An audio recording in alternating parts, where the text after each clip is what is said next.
Welcome to Master 2255 English Phrasal Verbs, complete course with 150 categories for fluency. This course is your ultimate guide to mastering the phrasal verbs that are essential for fluency in English. Today, we're diving into the fourth category, how to express emotions with phrasal verbs like a native.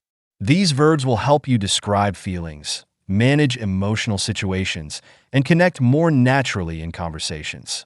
Let's begin with cheer up. This is what you say when someone is feeling sad, and you want to encourage them to feel better. For example, cheer up, it's not the end of the world, or she cheered up after hearing the good news. Next, we have calm down. This is used to tell someone to relax or to stop feeling angry or upset. For instance, calm down, there's no need to yell, or he calmed down after a few deep breaths. Break down often refers to losing control of your emotions, usually because of stress or sadness. You might say, she broke down in tears when she heard the news, or he broke down after working nonstop for weeks. Freak out is an informal way to describe someone reacting with extreme surprise, fear, or panic. For example, I freaked out when I saw the spider, or don't freak out, everything's under control. Hold back means to restrain your emotions or actions. You could say, she held back her tears during the speech, or he had to hold back his anger when they argued.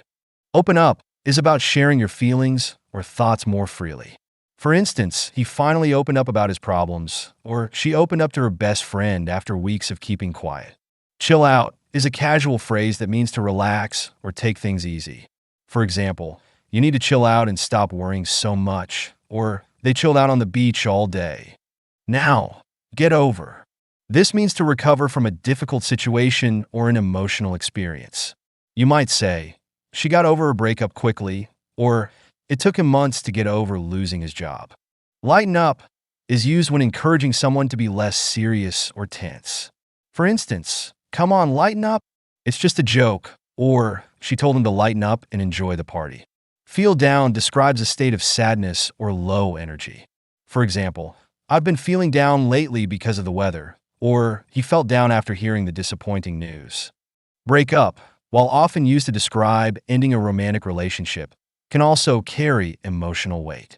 For instance, they broke up after 5 years together, or the breakup was tough, but she's moving on. Work out can mean to resolve a problem or find a solution, which often brings emotional relief. For example, don't worry, everything will work out, or they worked out their issues after a long talk. Let down is used when someone feels disappointed. You could say, I don't want to let you down, or she felt let down when he canceled their plans. Turn down means to refuse an offer or opportunity, which can sometimes lead to emotional reactions. For instance, he turned down the job offer, or she turned down the invitation because she wasn't feeling up to it. Finally, we have shake up. This is often used to describe being emotionally or mentally disturbed by an event. For example, the news really shook her up, or he was shaken up after the car accident.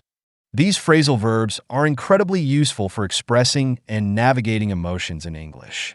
Practice them in sentences that relate to your own experiences, and they'll soon feel natural in your conversations.